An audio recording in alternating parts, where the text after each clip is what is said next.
Bonjour et bienvenue sur Medusa Media. Aujourd'hui, on se retrouve pour le premier épisode des entretiens œil pour œil. Alors, le concept de ce format, il est assez simple. On va essayer de décortiquer un sujet avec un ou une invitée. Pour inaugurer ce format, on invite aujourd'hui Charlène Fleury, qui est porte-parole pour Alternativa et ANV21. Et on va essayer de déterminer ensemble si l'industrie aéronautique telle qu'elle se présente aujourd'hui est compatible avec un avenir écologiquement viable. Alors déjà, je tenais à vous remercier pour l'accueil que vous nous avez réservé à notre première vidéo, qui se trouve juste ici, au cas où vous l'avez pas déjà vue. Alors cette vidéo-ci, elle s'inscrit dans un projet de documentaire sur l'impact écologique et social de l'industrie aéronautique, notamment en France. Pour être sûr de ne rien rater de nos vidéos, moi je t'invite à t'abonner, à mettre la cloche, à nous suivre sur nos réseaux sociaux, Facebook, Twitter. Et si tu as envie de soutenir notre travail et de pérenniser Medusa, tu peux liker, partager la vidéo. Et si tu as envie de soutenir notre travail, tu peux même faire un don sur Utip. Toutes les infos en description.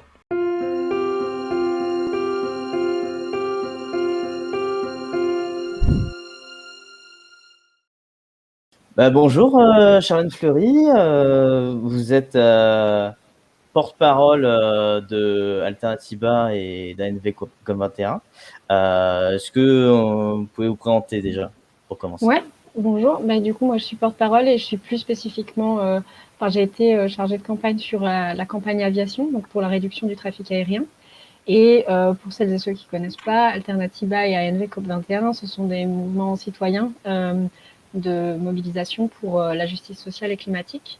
Et en l'occurrence, on a deux branches. La branche Alternativa qui promeut les alternatives, qui montre qu'en fait elles sont possibles et que c'est qu'une question de volonté politique de les appliquer.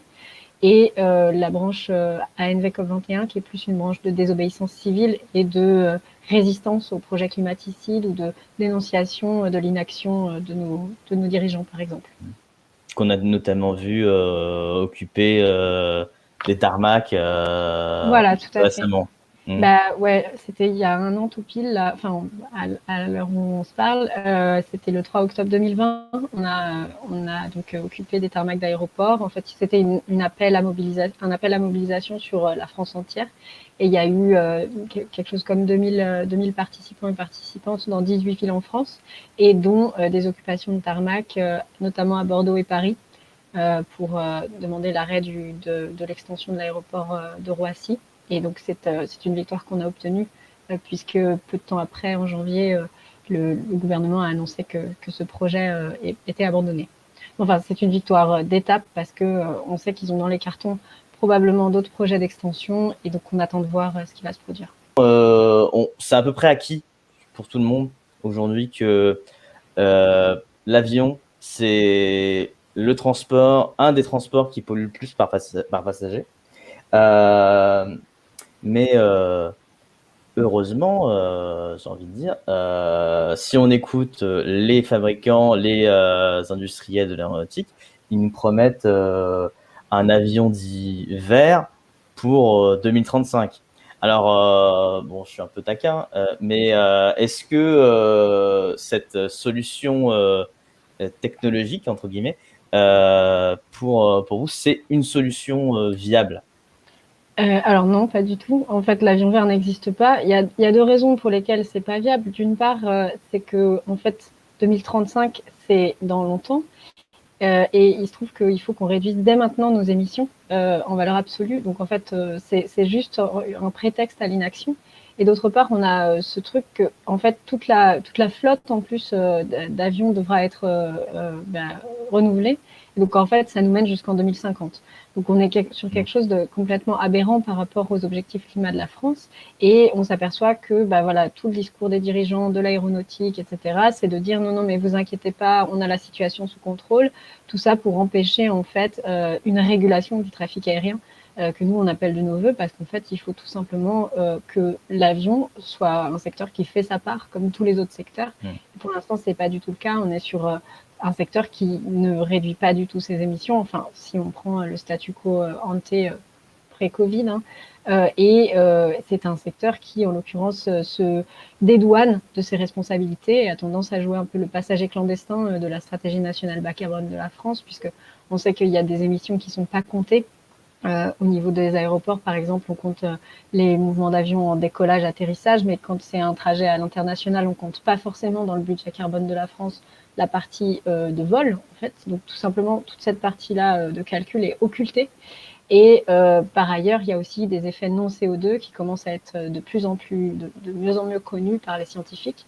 Et donc en fait, c'est pas seulement le CO2 émis par les avions qui est un problème, mais c'est également tout le réchauffement qui est lié en fait aux autres émissions, donc oxyde d'azote par exemple, mais aussi des effets non CO2 liés en fait aux traînées de condensation qui provoquent un réchauffement deux fois Mm. supérieur en fait au CO2 émis. Donc en fait, globalement, on a un impact qui est très peu chiffré, qui est très important et qui est très important aussi parce qu'en fait, on voyage loin avec l'avion, donc en fait, au kilomètre, c'est très conséquent comme budget et c'est pas du tout comptabilisé, c'est pas du tout bien remis à sa place et à sa juste place dans nos émissions globales. Et par ailleurs, donc ce fameux avion vert, pour vous répondre, en fait, on nous promet en fait un avion. Quand on dit avion vert, qu'est-ce que c'est? Globalement, c'est a priori cet avion à hydrogène Mm. qui n'existe pas encore, qui arrivera probablement en 2035 si on en croit Airbus, mais qui pourrait arriver bien plus tard aussi et avec beaucoup de coûts à la clé en fait, parce qu'il y aura probablement des retards, etc. Et c'est très complexe en fait à mettre en œuvre en termes techniques parce qu'il faut stocker tout cet hydrogène. Donc en fait, c'est même pas compatible avec un remplacement des flottes sur les vols longs, donc les Et vols long courriers. c'est que pour les C'est-à-dire que courriers. voilà, ce serait les courts courriers ou moyens courriers. Enfin, ça dépend quel est le périmètre qu'on prend, mais a priori, ça ne pourrait pas remplacer la totalité des vols.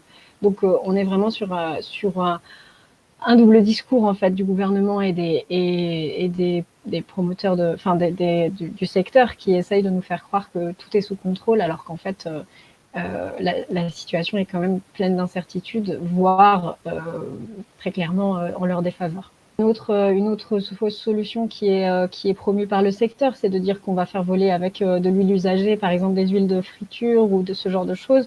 Mais ce dont on s'aperçoit, c'est que d'une, effectivement, au niveau de l'échelle, au niveau de combien on en a besoin par rapport au kérosène, on est vraiment sur des choses en fait, qu'on n'a pas, enfin on n'a pas les gisements.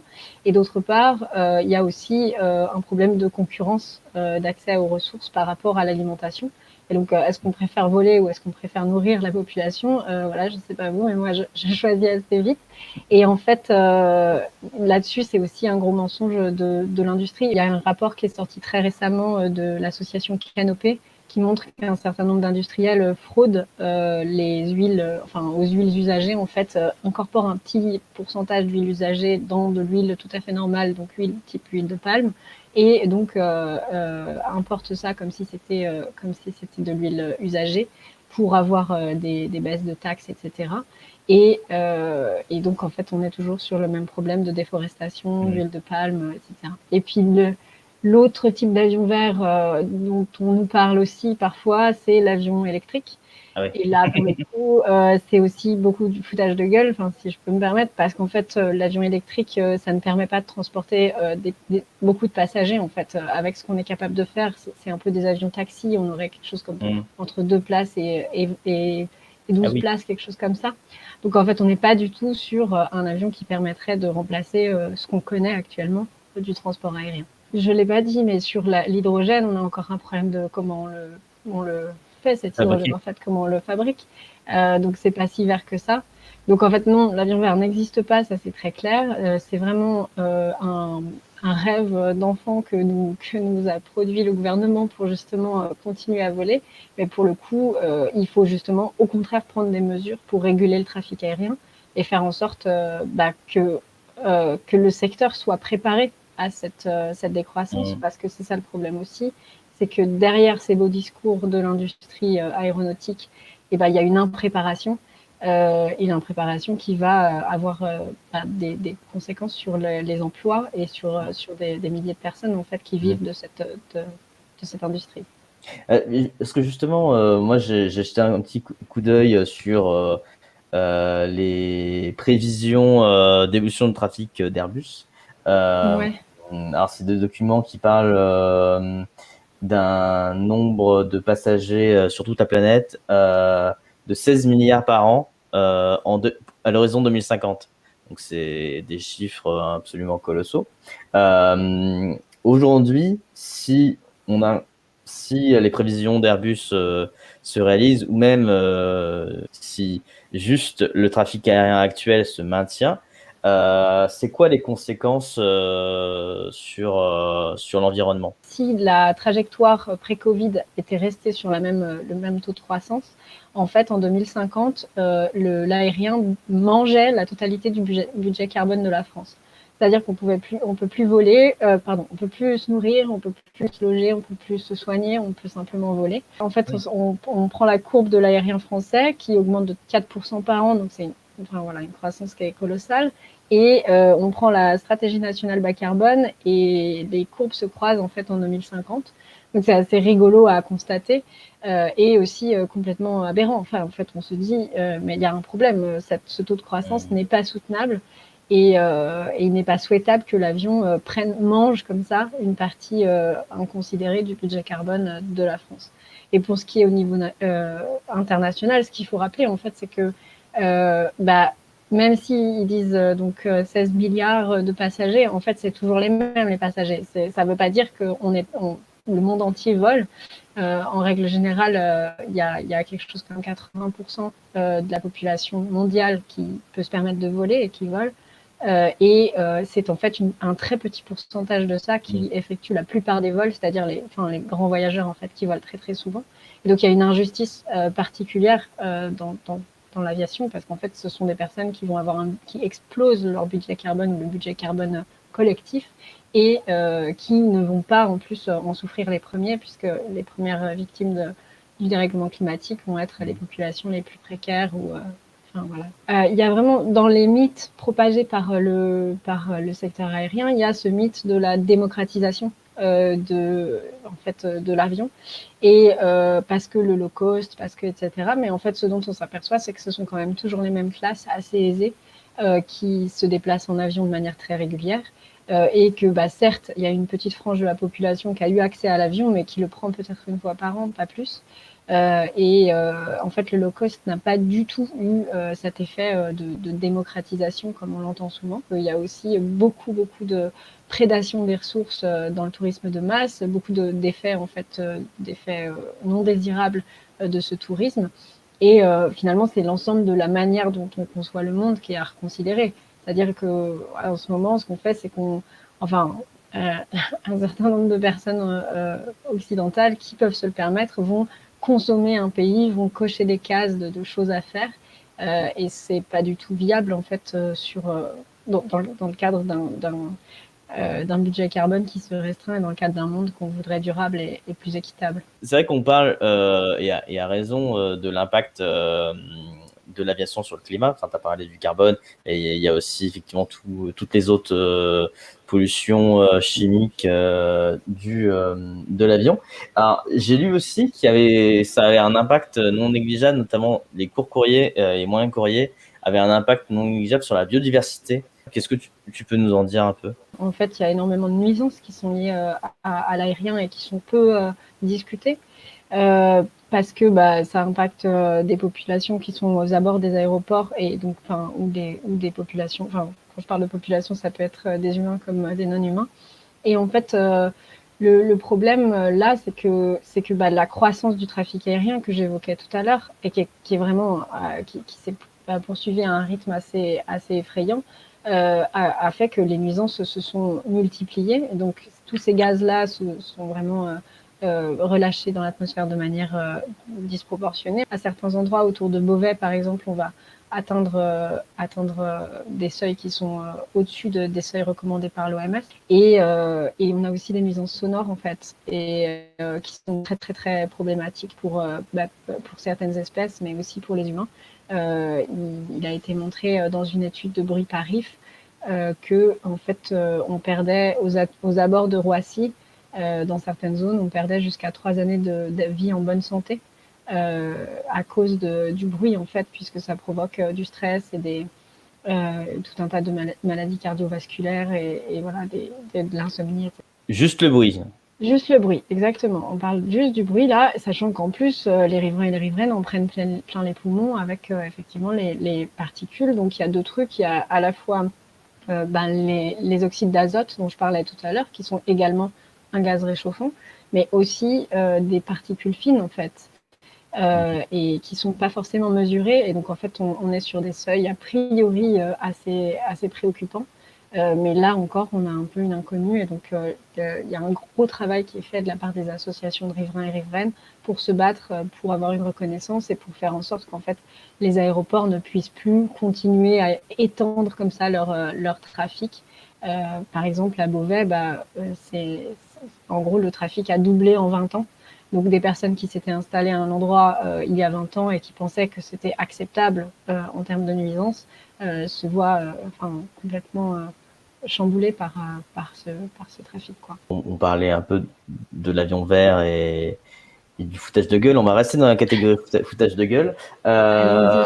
Parce que j'ai vu que certaines compagnies, beaucoup de compagnies même, proposent à leurs clients des vols dits zéro carbone. Alors, c'est-à-dire que, en gros, elles compensent le carbone qui est émis, soi-disant en plantant des arbres dans la forêt. L'exemple d'une ligne entre Monaco et Nice, donc c'était Jet, d'une capacité de 50 personnes. Monaco-Nice, c'est quand même très proche, quoi. Oui, non, Monaco, Nice, c'est vraiment. Enfin, Nice, ils en tiennent une couche, hein, ils sont sacrément gratinés là-dessus. Pardon de Et, le dire, mais et du ouais. coup, c'est marqué zéro carbone si on réserve un vol entre Monaco et Nice. Ouais, ben c'est grave en fait de dire ça parce que il y a vraiment un truc avec la compensation qui est grave. Il y a plusieurs trucs qui sont graves, mais le premier en fait c'est que quand on prend son vol, et ben c'est bon, le CO2 il est émis et en fait voilà, il est émis, on peut pas le récupérer et il va rester 100 ans dans l'atmosphère. Enfin c'est sa demi-vie. Si on prend et on plante des arbres pour essayer de compenser ça, ben en fait on n'a pas du tout sûr que les populations d'arbres vont survivre. Euh, Notamment dans un monde qui se réchauffe en fait, et on n'est pas du tout sûr que ça va compenser tout ce qu'on a fait et tout ce qu'on a émis. Et par ailleurs, il y a plein d'essences d'arbres. En fait, c'est très mal connu, donc en fait, il y a plein de choses sur la compensation qui sont vendues et qui sont fausses. Et le problème, c'est pas seulement ça, mais c'est aussi en fait qu'on va raser des forêts primaires ou des espaces pour pouvoir justement installer ces arbres. Et on se rend bien compte que la biodiversité là-bas a disparu. Et par ailleurs, ça pose aussi énormément de problèmes de droits humains, parce qu'en fait, pour maintenir ces soi-disant forêts en place, pour essayer de remplir le deal qui était de compenser le carbone, et ben en fait on va mettre énormément de pesticides et de produits chimiques, et toutes les populations qui vivent autour de ces exploitations ou qui les entretiennent ont des problèmes de santé, ou alors on a des populations qui sont déplacées souvent.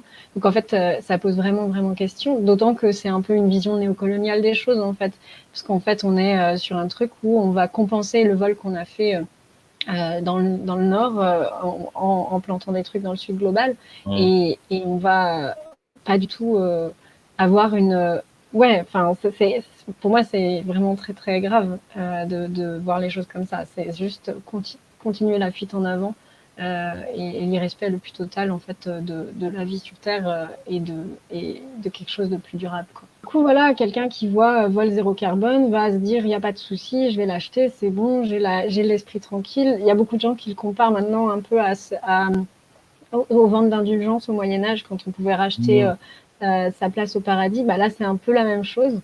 Et sauf qu'en fait, c'est vraiment complètement du foutage de gueule. Et donc, je pense qu'un des trucs qui est important, oui, c'est de dénoncer la compensation carbone et de bien montrer qu'elle est complètement inadmissible. Bon, Ouais. évidemment, il y a la solution individuelle, non, pas prendre l'avion, bon, sauf si on doit faire un vol intercontinental, là, effectivement, c'est peut-être plus nécessaire, mais peut-être moins prendre l'avion et pas le prendre quand il y a des alternatives, typiquement le train. Mais justement, quelle solution collective est-ce qu'on peut envisager? Alors, je parle pas forcément à l'échelle d'un pays, ça on en reviendra peut-être plus tard quand on parlera la loi climat et de ce que pourrait faire un ou une présidente qui peut vraiment agir pour l'écologie. Mais quelles solutions collectives on peut faire à l'échelle d'une ville, d'une Une région, région, etc. ouais. Et ben ouais, c'est bien. Merci d'avoir rappelé que quand même, c'est ça. L'action individuelle sur la question de l'avion, elle n'est pas négligeable, elle est même super importante en fait. C'est un boycott qui a du sens de ne pas prendre l'avion parce que c'est vraiment la chose la plus efficace en termes de réduction de dans son bilan carbone que quelqu'un peut faire. Donc ça a un impact et ça pourrait avoir un impact en France si on s'y mettait toutes et tous. Donc ça, c'est super important. Par contre, oui, l'action individuelle, c'est pas la seule solution et c'est pas le cœur du problème. Le cœur du problème, il est collectif. Et à ce titre, je pense qu'un des premiers trucs à faire, si on veut pas que les émissions du secteur aérien augmentent, c'est simplement de déjà pas les augmenter. Enfin, et donc, par exemple, de ne pas augmenter la capacité des aéroports. On a un gros souci en ce moment parce qu'en France, en tout cas, on a quelque chose comme 10 projets d'extension d'aéroports qui subsistent, alors que c'est complètement aberrant. Et pour revenir, il y en a un notamment à Lille. L'enquête publique va débuter en janvier-février et il y a un collectif qui se mobilise là-dessus. C'est le collectif NADA Lille, NADA. Et pour faire le tour d'horizon un peu des projets d'extension sur lesquels on se bat, donc il y a évidemment le T4 à Roissy qui a été stoppé, mais on attend de voir si une autre extension nous est proposée. Et il y a un collectif qui se bat là-bas. Et puis, il y a des recours en justice qui sont déposés sur les villes de Nice et Marseille. Et aussi pas mal de mouvements autour de Bâle-Mulhouse et de Nantes et de Montpellier. Voilà, pour l'instant, c'est un peu le tour d'horizon. Et il y a aussi des extensions sur lesquelles on n'a pas beaucoup d'infos pour l'instant. On ne sait pas si le projet va être poursuivi ou pas. C'est le cas notamment à Rennes, à Bordeaux. Enfin bref, on a vraiment un tour de France un peu des luttes anti-extension. Et c'est super important de se battre là-dessus parce que, ouais, enfin, je sais pas, j'ai pas de mots pour dire à quel point c'est stupide, quoi. Et puis il y a des exemples de victoires. Lequel plus connu, c'est pas une extension, mais c'est Notre-Dame-des-Landes ou l'aéroport. Je crois que le projet est totalement abandonné, il me semble. Oui. Le projet est totalement abandonné. Ouais. Au Et bout grâce de... à la mobilisation citoyenne ouais. et au bout de 50 ans de lutte. Et c'est vrai que c'est pour nous, c'est un premier signe avant-coureur qui dit, OK, il y a peut-être une tendance, peut-être que si on se bat vraiment sur ces projets un par un, on peut gagner des victoires.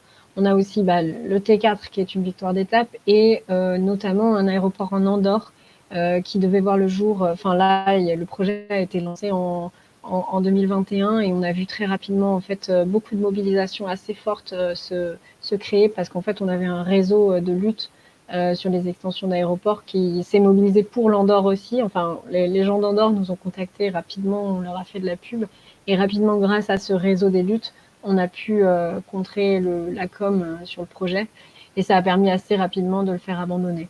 Donc oui, il y a quand même des signaux.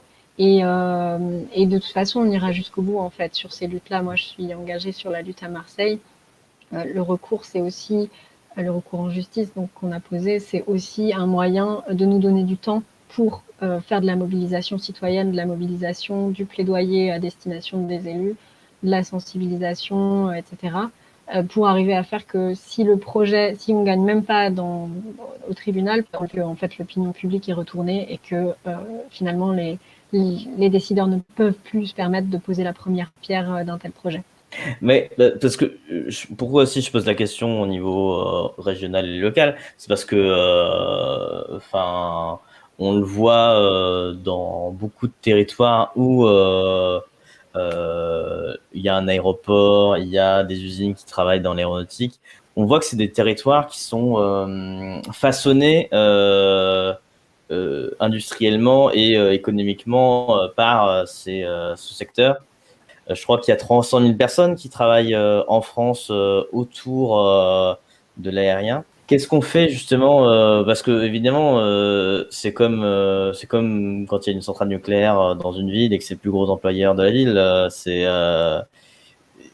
C'est compliqué de dire bon bah il va falloir fermer. Qu'est-ce qu'on peut proposer face à ça? Ouais, complètement. Bah, c'est super intéressant comme question parce qu'en fait, c'est justement ce qui est en train de se produire grâce au Covid qui a fait. Enfin, il y a quand même un grand nombre d'acteurs du secteur, donc des collectifs et des associations qui se sont montés, de personnes qui se sont aperçues que leur emploi était menacé, mais qu'il n'était pas forcément viable, en fait, ou pas nécessaire d'avoir tous ces emplois-là dans cette branche-là.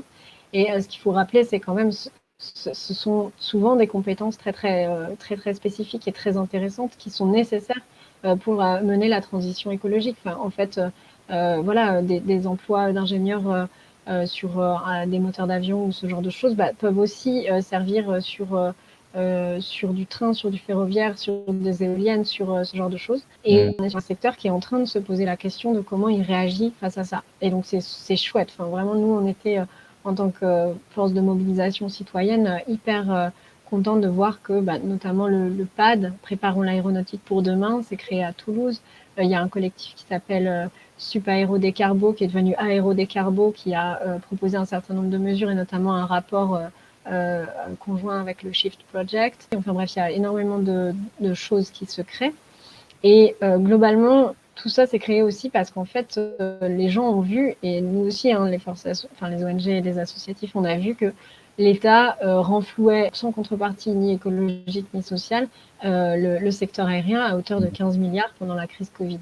Donc nous, ce qu'on dénonce, c'est pas que le secteur ait été renfloué, ça, c'est OK si c'est nécessaire, mais en revanche que ça a été fait sans contrepartie et sans accompagnements, sans aide, sans anticipation en fait des crises à venir, puisque elles vont nécessairement arriver dans un monde contraint et dans un monde qui ne doit plus utiliser autant d'énergie fossile. Il faut transformer le secteur. Et bref, tous ces acteurs-là sont en train de discuter. On avait notamment des assises de l'aviation fin septembre, donc du 17 au 26 septembre à Toulouse, un week-end à Toulouse et un week-end à Paris. Et c'était très riche de voir qu'en fait beaucoup de gens avaient des propositions, donc que ce soit sur la transformation des gens qui sont dans l'industrie aéronautique, mais aussi les gens qui sont des personnels au sol en fait des grands aéroports. Sur le bassin de Roissy par exemple, c'est colossal en fait tous les emplois qui sont concernés. Et encore une fois, que les salariés soient pas considérés comme la variable d'ajustement en fait, parce que c'est ça qu'on voit actuellement, c'est que Airbus a touché des aides, tout va bien se passer, mais en fait il y a quand même des plans de suppression d'emplois dans tous les sens. Donc on voit bien qu'il y a un souci et que c'est toujours les mêmes qui trinquent, et ça c'est pas ok quoi. Pour reprendre le cas d'Albert, qui est un peu notre cas type, les syndicats sont en train de faire un CV de territoire, les syndicats des sous-traitants qui subissent des plans de sauvegarde de l'emploi. Et il se trouve qu'effectivement, ils ont toutes les compétences nécessaires pour fabriquer des trains, des lignes TER, TGV, etc. Le problème, c'est que c'est pas une situation réaliste pour eux dans le cas actuel, parce que le secteur ferroviaire se tient mal en fait, et il y a des licenciements dans le secteur ferroviaire. Du coup, pour eux, c'est pas une solution viable socialement. Du coup, ils vont pas se tourner vers cette solution-là, même si écologiquement, ce serait la solution viable. Une des solutions viables en tout cas. Du coup, voilà, c'est un peu un serpent qui se mord à la queue. Mais c'est parce que le ferroviaire n'est pas suffisamment soutenu par l'État. Là-dessus, on a eu quand même un gros manque d'investissement. Enfin, oui, on a un déficit assez colossal d'investissement depuis de nombreuses années. Et donc, on est sur des choses qui sont, pour l'instant, des plans de reconversion qui sont impossibles, quoi. Mais je sais pas comment il faudrait débloquer la situation. Enfin, si on a un set de mesures qui pourrait rendre déjà l'aviation moins concurrentielle face au train et donc permettre d'avoir une demande plus forte pour le train, notamment taxer le kérosène tout simplement, ou bien interdire les vols courts mais de manière plus sérieuse que ce qui a été fait dans la loi climat qui a été saccagée, ou bien encore peut-être interdire taxer les grands voyageurs, en fait, avoir une taxe progressive en fonction du nombre de vols, qui permettrait ce genre de choses de progressivement redonner au train sa légitimité face à des trajets nationaux, quoi. quand on voit que il existe encore 9 navettes Air France par jour sur Paris-Marseille, alors que ça se fait en train à peu près à peu près à la même vitesse. Enfin, en fait, finalement, en comptant l'embarquement et puis le trajet jusqu'au centre-ville, on est sur des trucs très similaires pour 50 fois plus de carbone émis. On se dit qu'il y a vraiment un problème que cette navette soit maintenue. Il y a aussi les régions qui ont les compétences de transport, je crois, qui financent, enfin, qui subventionnent largement l'implantation de compagnies low cost dans les aéroports. C'est aussi un souci, parce que l'argent public permet d'avoir une concurrence assez faussée entre train et avion. Ouais, ça aussi c'est très très grave effectivement. J'allais pas en parler, donc merci de me relancer là-dessus. Ouais, on a un problème, c'est que oui, déjà le maillage aéroportuaire en France est colossal par rapport à d'autres pays d'Europe. En fait, on a le plus gros maillage aéroportuaire ou d'aérodromes en France, et il se trouve qu'effectivement un certain nombre de ces aéroports ou aérodromes sont sous perfusion d'argent public. Enfin, globalement, ils sont tous déficitaires ou presque.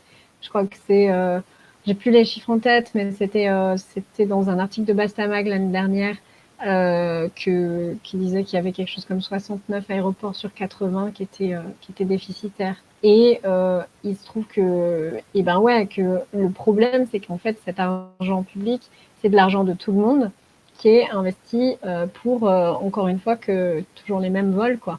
Parce que ça va profiter à des gens qui vont prendre des vols, et en l'occurrence, c'est pas la totalité de la population. Et donc, tu me demandais tout à l'heure comment on pouvait faire pour peser localement, pour faire en sorte que le trafic soit réduit. Je pense qu'un des moyens, ce serait aussi de faire en sorte que ces subventions aux petits aéroports cessent et qu'elles soient redirigées vers un maillage plus fin du territoire au niveau ferroviaire, et plus des meilleurs trains qui fonctionnent plus fréquemment, qui sont plus abordables, etc. etc. Les citoyennes, la Convention citoyenne pour le climat, ont fait plusieurs propositions pour essayer de réduire l'impact de l'aérien. Il y a eu notamment, je crois, ils ont repris à peu près la proposition de loi qu'avaient fait François Ruffin et Delphine Batho, d'interdire Les vols courts, les vols courts quand il y a une correspondance égale en temps avec. Ouais.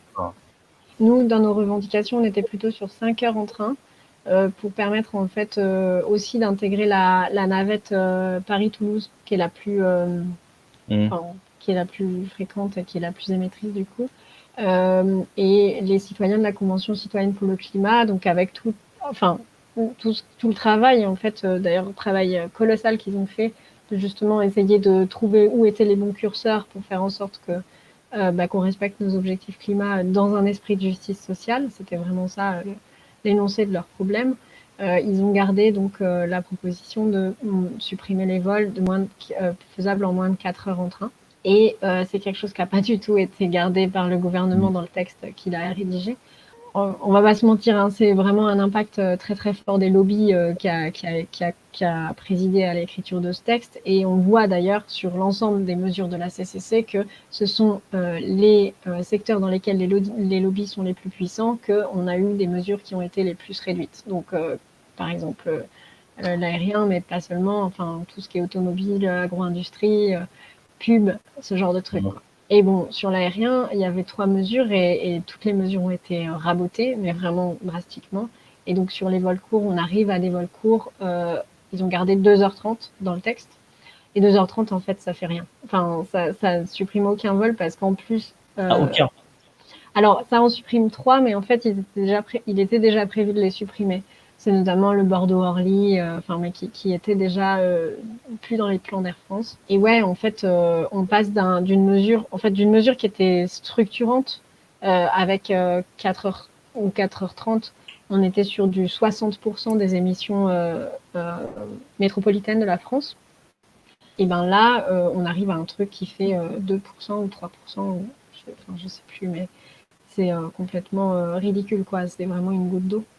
Il y a eu beaucoup de foutage de gueule et beaucoup de désinformation au sein des débats, lors des débats à l'Assemblée.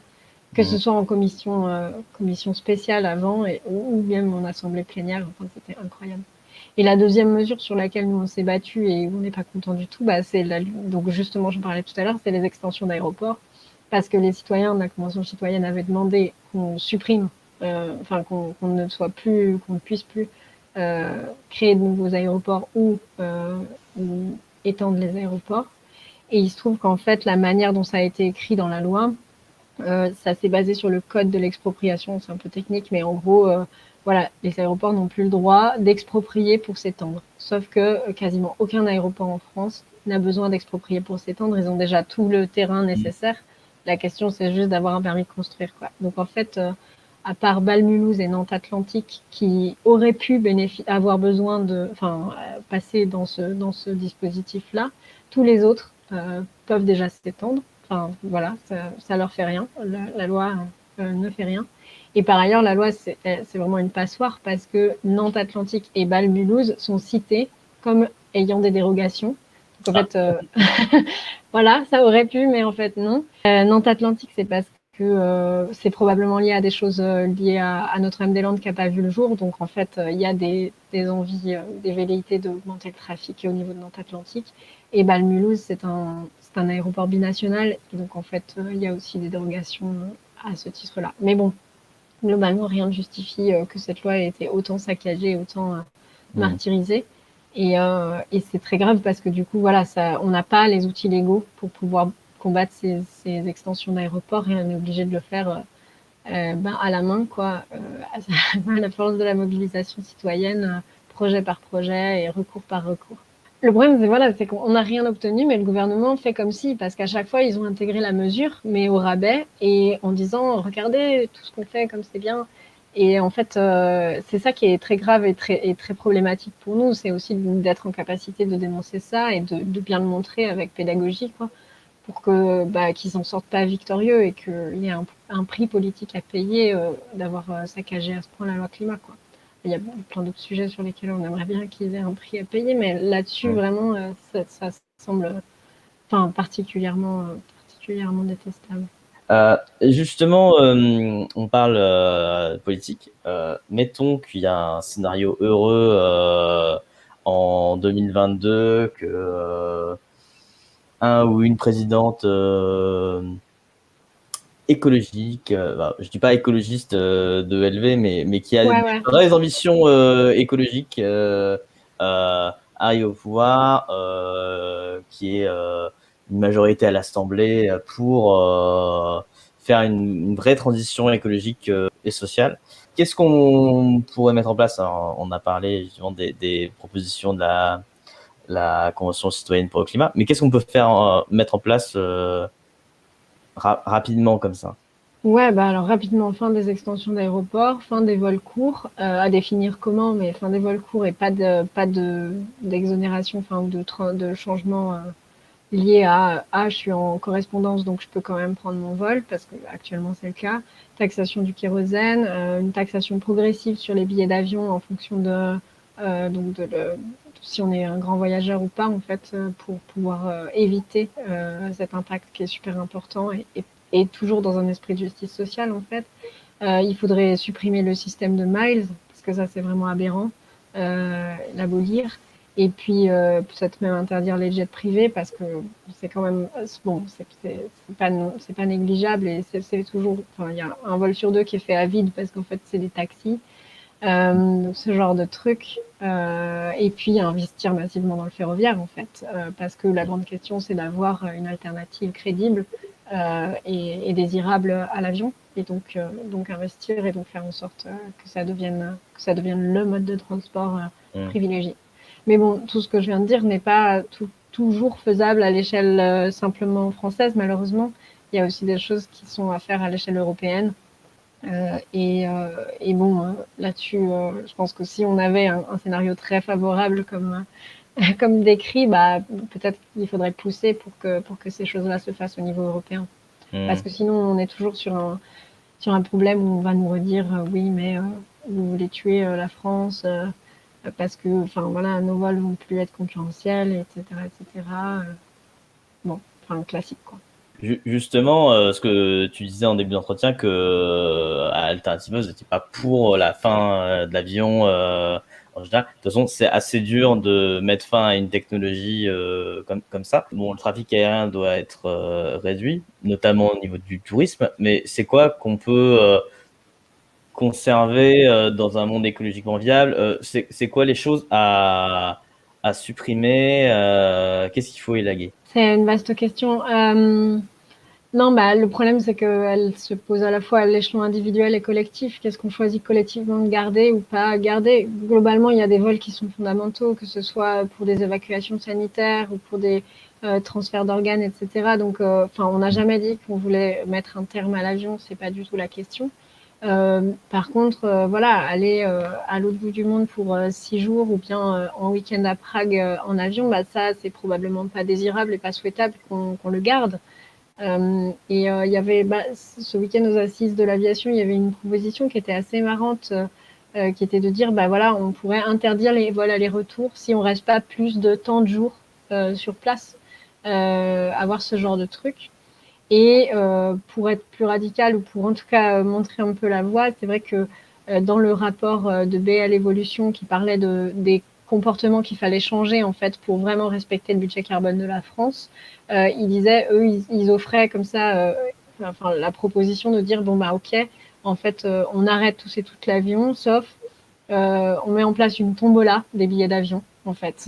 Donc un truc pour aller très très loin, mais qui est très intéressant. En fait, on met en place chaque année une tombola des billets d'avion et donc voilà, ça peut tomber sur nous ou pas sur nous. Et puis par contre, il y avait une dérogation pour les jeunes, je crois, entre une certaine année d'âge qui pouvaient quand même prendre l'avion pour découvrir le monde parce que effectivement, un des grands trucs qui nous est dit par l'industrie aéronautique, c'est que ça permet le dialogue interculturel, et etc., et les échanges, et donc de vivre dans un monde apaisé, ce qui n'est pas faux par ailleurs. Donc voilà, peut-être c'est ce genre de piste qu'on pourrait avoir.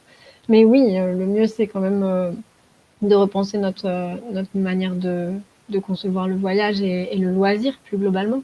En fait, pourquoi est-ce qu'on veut aller dans un pays lointain très très vite et pour consommer tout de suite tout un tas de trucs que les autres ont déjà vus? Ça, il y a aussi une forme de vengeance vis-à-vis du temps de travail en fait et une sorte de récupération comme ça compulsive d'un dû. Et je pense qu'il faudrait revoir ça. Donc, il faudrait revoir notre rapport au travail et au temps. Et ça pose beaucoup plus de questions. Justement, tu parles du rapport au temps de travail. Est-ce que, justement, j'avais posé la question, ça implique aussi peut-être de moins travailler chacun et de mieux diviser le travail. Parce qu'effectivement, si on a 5 semaines de vacances dans l'année, effectivement, on va peut-être passer un week-end à Barcelone et en prenant l'avion. Mais si on travaille 15 heures par semaine et qu'on a 4 mois de vacances dans l'année, là, on peut prendre plus son temps de voyager et moins faire de tourisme peut-être. Complètement. Non, je rejoins complètement cette idée-là. Après, je trouve que ça peut être une bonne idée à chacun chacune d'essayer de promouvoir ça, même dans le système contraint dans lequel il se trouve. Moi, c'est vrai qu'en 2019, j'ai fait un voyage en Ouzbékistan en train pour le boulot. Donc c'est très paradoxal, j'ai pris 3 semaines de vacances pour pouvoir aller en Ouzbékistan en train. Et j'avais choisi ce mode de transport avant de devoir y aller. Enfin, j'avais dit à mon patron, bah, si je dois y aller, si j'ai ce projet, j'irai en train.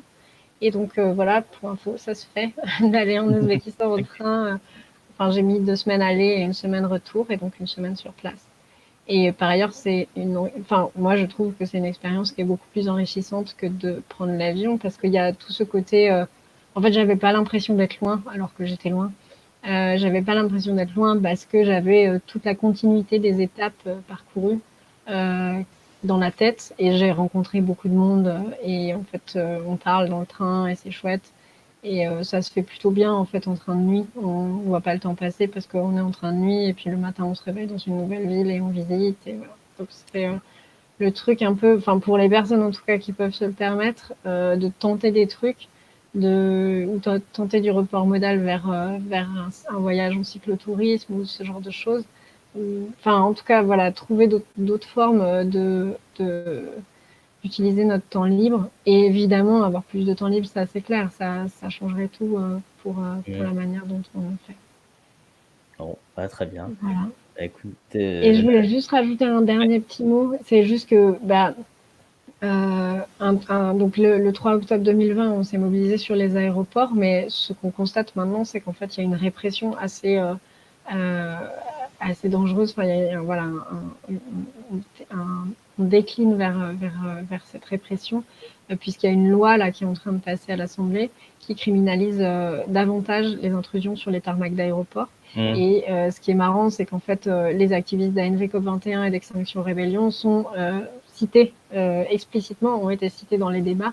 Donc on voit bien que c'est pas du tout un truc genre qu'ils font au hasard pour des terroristes lambda ou pour un truc parce qu'ils n'avaient pas suffisamment d'arsenal répressif. Non, non, c'est vraiment pour les activistes climat. Et donc, enfin, c'est assez grave parce qu'en fait, ça montre qu'ils ont vraiment pas envie du tout d'agir sur ce sujet-là, qu'ils n'ont pas envie du tout d'écouter les lanceurs d'alerte et qu'ils vont simplement continuer à réprimer pour qu'on ne fasse plus et pour plus nous entendre. Et criminaliser Voilà. les militants. Ouais, criminaliser les militants. Un peu à la manière de ce qu'on avait vu pour les militants Greenpeace sur les centrales nucléaires à une certaine époque. Donc il y a tout ça qui est en train de passer en ce moment et pas mal d'amendes aussi qui ont été reçues. Enfin là, on a plein de procédures en fait pour contester tout ça, mais c'est vrai que voilà, c'est un peu le truc. On se prend le revers dans la figure. L'État protège Ouais, l'industrie stratégique, clairement. peu importe leur impact social ou écologique. Ouais, clairement, on voit ça. Il y a un refus d'entendre, enfin, ils se bouchent les oreilles, quoi, on dirait. Mais il y a beaucoup de cas de criminalisation des modes d'action militants. Je sais que pour les étudiants, pareil, il y a eu, je ne sais pas s'il est passé, un projet de loi pour criminaliser les occupations de fac, etc. C'est un phénomène assez global. Oui, c'est un phénomène assez global. Ouais. Mais bon, je voulais le souligner parce que c'est vrai que les actions sur les aéroports sont un peu, enfin voilà, ont été un truc en 2020 et je suis pas sûre que ça se reproduise de sitôt parce que la répression s'intensifie. Ah, c'est sûr. On trouvera d'autres modes d'action. Oui, non, mais on trouvera tout J'espère. ça. Oui. De toute façon, on va pas continuer à lutter pour autant, ça c'est sûr. C'est ça. Voilà. Bah, écoute, Charlène Fleury, merci en tout cas. Merci beaucoup. Et puis, je trouve qu'on peut te retrouver sur Twitter. Ouais, je tweete des fois. Tu Quand donnes je suis en pas mal colère. d'infos. Ouais. Bon, ça arrive souvent, Ouais. j'imagine. Bah, merci beaucoup en tout cas de nous avoir fait confiance. C'est chouette. Merci pour l'invitation. Eh ben super. Bah, merci beaucoup en tout cas. Merci. Bon Puis après-midi. bonne journée. Ouais. Hey, c'est déjà la fin de la vidéo. Alors n'oublie pas les bases, abonnement, pouce en l'air, partage, tu peux nous suivre sur les réseaux sociaux, Twitter et Facebook. Et si t'as vraiment envie de nous soutenir, il y a Utip, toutes les infos dans la description. Nous, on se retrouve la prochaine fois. Salut!